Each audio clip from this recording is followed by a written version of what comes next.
بسم اللہ الرحمن الرحیم۔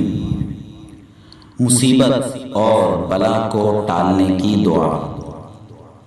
حضرت انس رضی اللہ تعالی عنہ سے روایت ہے کہ نبی کریم صلی اللہ تعالی علیہ وآلہ وسلم نے فرمایا کہ جس بندے پر اللہ نے مال، اولاد، گھر بار کے متعلق کوئی انعام کیا ہو اور اس نے یہ دعا پڑھی ہو تو اس نعمت میں موت کے علاوہ کوئی اور آفت نہ دیکھے گا۔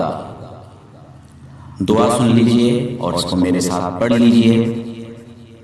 ما شاء اللہ لا قوت الا باللہ۔ اس کا ترجمہ ہے جو اللہ نے چاہا وہی ملا، اور نیکی کرنے کی توفیق اللہ ہی کی طرف سے عطا ہوتی ہے۔